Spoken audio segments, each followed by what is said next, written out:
Bienvenido, Pastor Nemi, bienvenido a nuestra programación nuevamente, a Mentes Renovadas.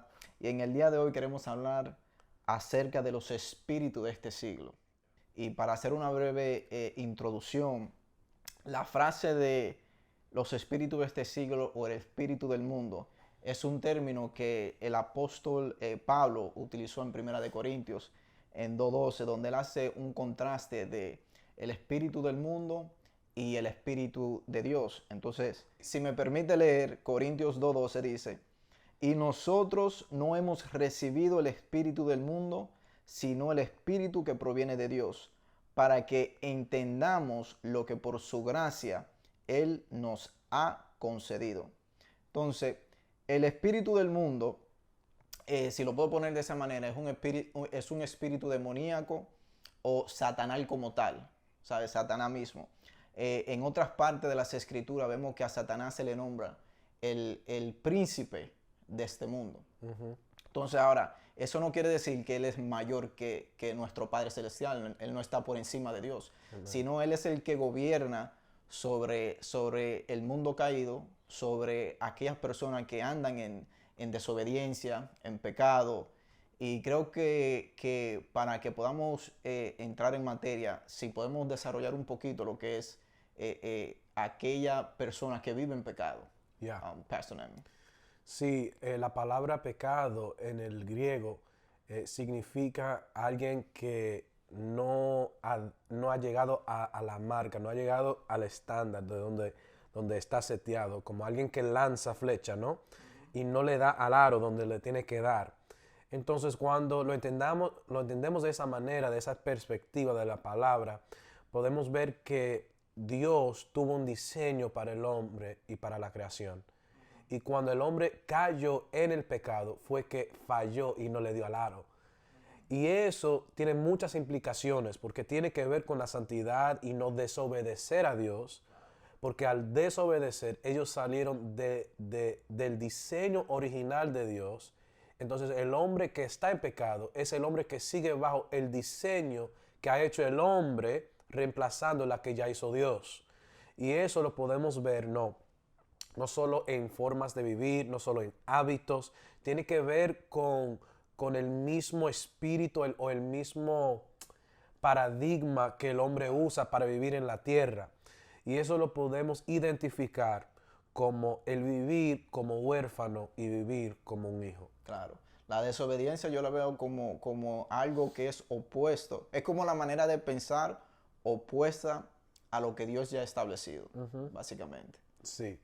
Si el desobedecer, sí, tiene que ver con eso. Entonces, aún la palabra dice que nosotros no estamos gobernados por el espíritu que está en este siglo, porque ese espíritu es la que opera en los hijos de desobediencia.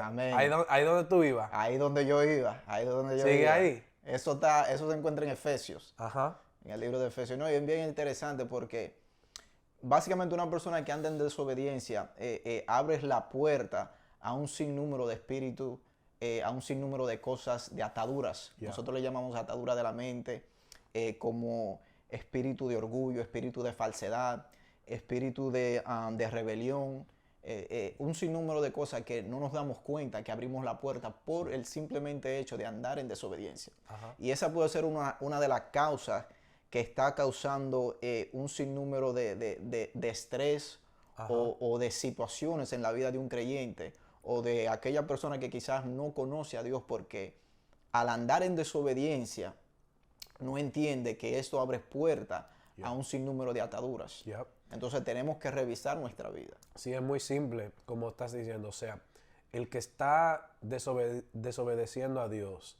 claro, o sea, porque Dios es que estableció todas las cosas. Claro. O sea, en su orden y en su diseño hay Claro. perfección.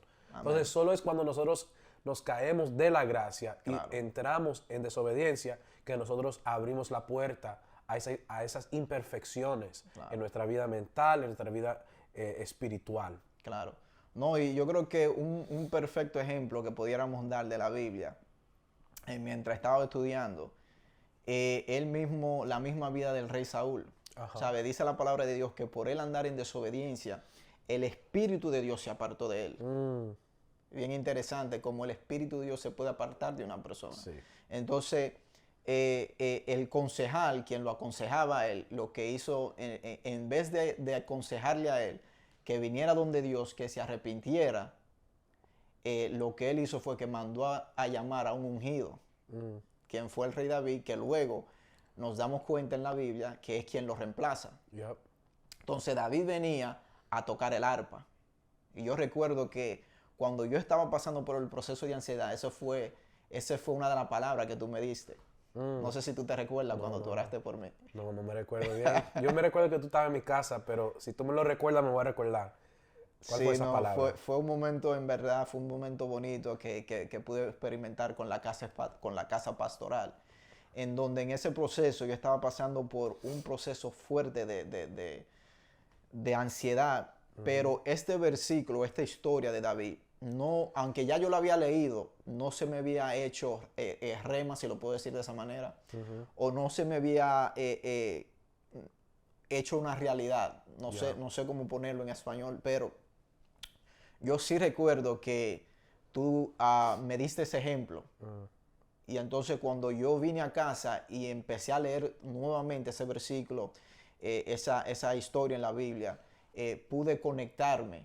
Y una de las maneras en la cual me conecté fue que, y hay que hacer, es bien importante to highlight this, de enfocarnos en esta parte, cuando él estaba siendo atormentado y David tocaba el arpa, el espíritu que lo atormentaba mentalmente, por un pequeño tiempo lo dejaba en paz, lo dejaba tranquilo, pero ese espíritu volvía y lo atormentaba. Entonces yo creo que muchas veces nosotros como creyentes buscamos a Dios por un quick fix, como le decimos en inglés. En español sería como un arreglo rápido.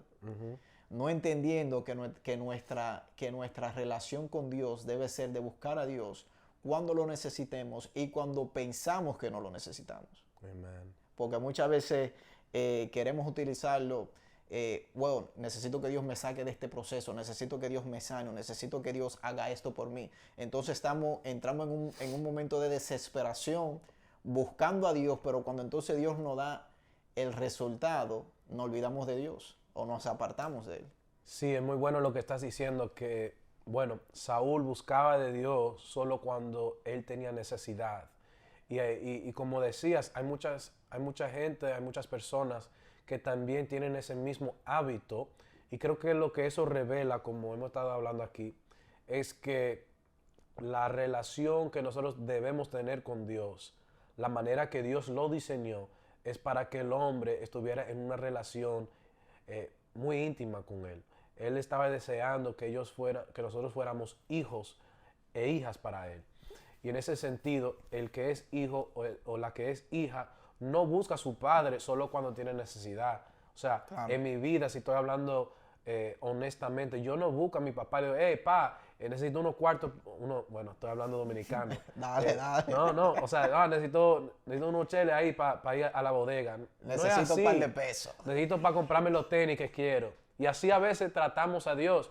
Pero si de verdad vamos a tener una relación, una vida con felicidad y el éxito, tenemos que entender que hay mucho más en nuestra relación con Dios y aún con las demás personas, claro, que no se base solo en lo que ellos nos pueden dar.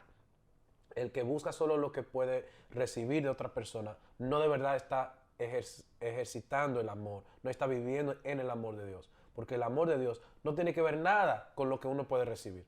Jesús por amor murió en la cruz y no fue para nada de lo que él iba a recibir. Era todo para el beneficio y el bienestar de nosotros mismos. Wow. Poderoso. No te muevas de ahí, en breve seguimos después de esta pausa. Antes de continuar el video, síguenos en nuestras redes sociales y suscríbete a nuestro canal de YouTube. Nuestro Padre Espiritual lo pone de esta manera. Cualquier necesidad humana está ligada a un espíritu de orfandad. Entonces, ¿cómo estamos viendo a Dios? Podemos ver a Dios como un libertador, podemos ver a Dios como un sanador, podemos ver a Dios como un proveedor, pero la pregunta sería, ¿estás tú viendo a Dios como un padre? ¿Qué es la orfandad?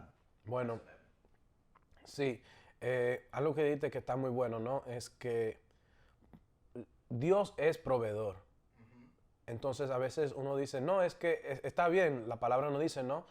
Que si un hijo le pide pan a su padre, ¿qué padre le va a dar un escorpión? O sea, entendemos que la necesidad y ver a Dios como proveedor es algo correcto a través de la palabra y la enseñanza de la palabra. Pero la diferencia es cuando esa necesidad me lleva a un estilo de vida donde estoy desesperado, estoy ansioso, y en vez de estar viendo a Dios como un proveedor, yo me pongo como alguien que está pidiendo en la calle porque no tiene nada. O sea, uno que no tiene esperanza y de verdad no tiene fe. El que es maduro, el que tiene identidad, al contrario, o sea, el que tiene un espíritu de orfandad, el que es maduro, es alguien que puede confiar muy bien en que Dios es su padre y que todo lo que él necesita lo va a suplir. Y el que es huérfano, si vemos a través de la palabra esa parábola del hijo pródigo, llega a su casa y él le dice a su padre, yo no soy digno de ser tuyo, hágame como uno de tus jornaleros. Entonces, el que es huérfano no se cree digno, el que es huérfano siempre cree que tiene que pelear o ganar el amor del padre, el que es huérfano piensa que él está solo en la vida y él es el que tiene que proveer y protegerse a sí mismo.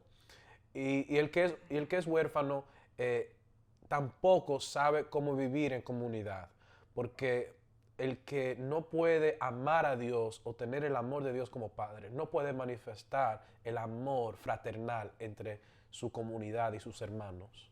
Wow. Interesante, interesante. Es interesante lo que dice porque muchas veces, si lo llevamos a un ámbito práctico, cuando, por ejemplo, yo que no me crié con un padre, que yo creo que ahí es donde está la desconexión Ajá.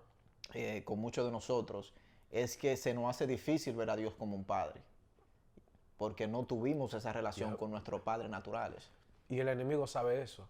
Y entonces le utiliza eso en contra de nosotros. El enemigo siempre, desde el principio, ha atacado la comunidad y especialmente la comunidad de la familia, porque la familia fue la primera institución que Dios hizo en la tierra. O sea, se casaron Adán y Eva, pero la familia es la primera comunidad que representa la Trinidad en un sentido, porque vemos al Padre, Madre y el Hijo o hija, y al mismo tiempo podemos ver al Padre, al Hijo y al Espíritu Santo. Entonces, desde el principio, el enemigo siempre ha tratado de romper familias y eso se puede ver, ese espíritu de orfandad y de falta de paternidad se ve en todas las culturas de diferentes maneras, en diferentes culturas en el Oriente. Cuando vemos ahí, vemos que todo tiene que ver con la honra. Entonces, en esas culturas, a veces lo que vemos en el Oriente, ¿no?, es que no hay que ganar el amor del padre, porque o está trabajando mucho o no tiene atención para sus hijos, o de otra forma, o sea, no cree que es digno si no tiene, vamos a decir, la nota en la escuela alta o en el colegio. Esos son ejemplos prácticos, Claro. pero revelan una falta de como que de identidad, de sentir que son amados y aceptados Claro. en sus casas y hogares. No, y cuando se sienten de esa manera en el hogar, entonces llevan eso a otros lugares, a otra atmósfera, al trabajo, a la escuela, con sus amistades. Yeah. Entonces, como no reciben ese amor dentro del hogar, entonces se van a buscar el amor quizás en otras cosas. Yeah. Y por eso caemos en errores. Caemos en el alcohol, buscamos el amor en otras relaciones, buscamos el amor en amistades o haciendo cosas que no son dignas de, que nos manchan, Yep. manchan nuestro espíritu, manchan nuestra mente y como habíamos hablado en el principio, volvemos y nos atamos a un sinnúmero de cosas Yep. que no lo sabemos porque lo desconocemos espiritualmente. Y la cultura caída en este mundo, aunque la gente te quiera decir que hay culturas distintas y diferentes, al final su fundamento es el espíritu de orfandad. Claro. Y por eso la palabra nos exhorta y nos dice que no nos debemos conformar a este siglo. Entonces, cuando hablamos de espíritus de este siglo, estamos hablando del espíritu de desobediencia, que lo que trae es el espíritu de orfandad. Ese es el espíritu de este siglo. Wow. En todas las esferas de la existencia vemos ese espíritu. Claro. Entonces, la pregunta sería, ¿no?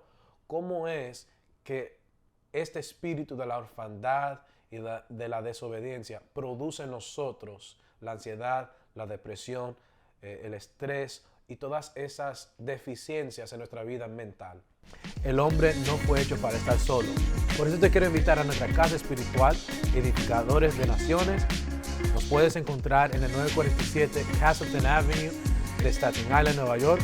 Y nos puedes buscar también en línea en edificadores.com. Permíteme leer lo que dice Salmo 37:23. Dice, por el Señor son ordenados los pasos del hombre, y el Señor se deleita en su camino. Cuando caiga, no quedará derribado, porque el Señor sostiene su mano. Amén. Bueno, como estamos hablando, la orfandad manifiesta tipos de hábitos o de estados mentales. Y vemos aquí en este versículo que el buen hombre o el hombre de Dios puede vivir en paz y puede vivir confiadamente porque él sabe que es el Señor mismo que está dirigiendo y ordenando sus pasos. A veces en la vida, la mentira o unas de las mentiras en el espíritu de orfandad es que nosotros somos los capitanes de nuestra vida. Nosotros somos la gente que definimos nuestro destino y nuestro propósito. Pero lo que también eso lleva es que si nosotros mismos no estamos definiendo y tenemos nuestro propósito porque nosotros lo creamos, al final también nosotros somos los que lo tenemos que sostener. Y eso en sí trae estrés, ansiedad y depresión, porque uno cree que es fraude, uno piensa que la gente va a saber que no son de verdad lo que ellos son. Claro. Pero al contrario, el hombre que sabe que sus pasos son ordenados por el Señor, no tiene que forzar que se abra una puerta en su vida. Wow. No tiene que forzar que ese trabajo le ofrezcan otro contrato. El que de verdad es hijo y tiene identidad, aquí vemos el contraste, el que es hijo y tiene identidad, sabe que sus pasos son ordenados. Entonces cuando se cierra una puerta, se cerró porque mi padre lo cerró. Exactamente. Sabemos de que tenemos la confianza y sabemos de que si se cerró esa puerta es porque Dios tiene algo mejor para nosotros. Claro. A veces nosotros nos enfocamos en esa puerta que se cerró. Que pensamos que era una bendición para nosotros, pero al contrario, pudo haber sido una puerta que se abriera para destrucción para con nosotros. Y así entonces el hombre que es huérfano no entiende esto y no puede vivir en esta realidad, entonces no vive en felicidad. Pero ¿qué dice aquí la palabra? Que es ese buen hombre que sus pasos son ordenados por el Señor, él se deleita en el camino. Entonces la verdadera felicidad de nuestra vida solo va a venir, y el éxito también, solo viene cuando estamos basados y fundamentados en nuestra identidad como hijos de Dios. Claro, claro. No, y para ir ya culminando, quiero leerte a Mateo 6:33 para que ya vayamos, cerrando este episodio. Y dice, mas buscad primeramente el reino de Dios y su justicia, y todas estas cosas os serán añadidas. Así que no os afanéis por el día de mañana, porque el día de mañana trae su afán. Basta cada día su propio mal. Creo que algo que va de la mano con lo que tú estás hablando. Totalmente. En el versículo anterior, si no me equivoco, dice, no os afanéis por vuestra vida, que habéis de comer o que habéis de beber. Hay mucha gente que vive, o sea, hablando prácticamente, hay mucha gente que vive su vida en un pánico, en un afán por pagar el bill que tiene que pagar, por vivir no entendiendo cómo es que va a suceder las cosas que ya Dios había prometido. Pero la Biblia nos está diciendo aquí que si de verdad queremos ver esas cosas manifestar en nuestra vida, tenemos que buscar primero de Dios, y es esa relación. No estamos buscando de Dios, como dijimos anteriormente, solo para que Él nos dé esa cosa de que nos vamos a beber o comer o vestir. Es encontrar a Él, y esas cosas ya son como son como el tip después que tú pagues no algo. O sea, es extra. Claro. Eso es algo que se añade al final. Es una bendición extra que el Señor nos da, que no nos tenemos que preocupar por eso. Claro. Entonces aquí creo que el que es huérfano todavía canta esa canción de los paganos. Hay una versión que dice eso, que el pagano es el que se pregunta eso, que canta esa canción de qué vamos a comer, qué vamos a beber. Y él dice, no te afanes de mañana. Hay gente Claro. que vive en orfandad, entonces son ansiosos por la semana que viene. Claro. Entonces están sufriendo de algo que quizás ni va a Ya pasar. quizá. No, y peor aún, hay gente que se enfoca en la carrera o la vida de otra persona, entonces quieren compararse. Yep. ¿Por qué Dios bendice a esa persona y a mí no? Sí, tenemos la misma edad y no he llegado No a hemos cierto llegado. nivel donde ellos están. Para esta cierta edad, ya yo me había realizado, me había casado, Yep. me veía exitoso, con una carrera exitosa, pero al compararnos, entonces viene un tiempo de frustración a nuestra vida, Yep. de estrés, porque no entendemos el tiempo en donde estamos parados. Dice la palabra de Dios que bajo el cielo hay un tiempo y una hora para todo. Yep. Y eso es tan poderoso lo que estás diciendo. Al final, todo esto se conecta a lo que hemos estado hablando en este episodio, ¿no? El buen hombre está confiado, no está frustrado ni bajo estrés porque no ha llegado a cierto nivel en su vida. El que entiende que el tiempo de Dios es perfecto y nada puede cambiar el plan de Dios, puede buscar primero el reino de Dios, puede vivir en felicidad, aún no llegando a esos niveles todavía. Exactamente. Porque sabe que en el tiempo de Dios. Como estamos tú y yo, estamos confiados, esperando en una palabra que Dios nos ha dado, tanto como a ti como a mí, individualmente, y no hemos llegado todavía al pic de esa palabra, Yep. pero estamos confiando, esperando de que esa palabra se va a hacer una realidad en nuestra vida. Amen. Entonces, en lo que viene la espera, en el proceso, lo que tiende a pasar es que muchos de nosotros nos desesperamos, Yep. porque no vemos que Dios está obrando, no vemos la mano de Dios, no vemos que se está abriendo la puerta, pero Dios lo único que necesita es un segundo, un minuto, una puerta que se abra Yep. para Él llevarnos a donde quiere llevarnos. Amen. Entonces, por eso yo creo que vivimos en confianza, sabiendo y creyendo de que en el tiempo de Él lo va a hacer. Amen. Porque muchas veces queremos operar bajo el tiempo de nosotros, cuando nosotros creemos o pensamos que necesitamos que Dios abra esa puerta o que Dios nos bendiga. Amén. Por eso quiero orar por ustedes que nos están viendo. Oramos en el nombre de Jesús en este momento. Que todo espíritu de depresión, de desesperación y de ansiedad, Señor, lo desechamos. Y en el nombre de Jesús no nos conformamos a este siglo. Rechazamos el espíritu de orfandad. Rechazamos el espíritu de desobediencia. Rechazamos el pecado. Rechazamos, Señor, vivir fuera de tu diseño y de tu voluntad. Y ahora en el nombre de Jesús, cada persona que puede oír mi voz, oro para que sus vidas sean transformados mediante la palabra de Dios, que sus pasos sean ordenados por tu propósito en el nombre poderoso de Jesús. Y oramos que la identidad de hijo se pueda establecer, esa realidad puede gobernar cada persona que ha escuchado este episodio y ha escuchado el consejo divino de Dios. En el nombre de Jesús, no hay más afán en las vidas de las personas que de verdad creen en tu palabra y creen lo que está escrito en la palabra de Dios. Bendecimos a cada persona, bendecimos sus familias, sus trabajos y todo lo que ellos hacen para que ellos puedan vivir en la buena, perfecta voluntad del Señor. En el nombre poderoso de Jesús oramos. Amén. Amén.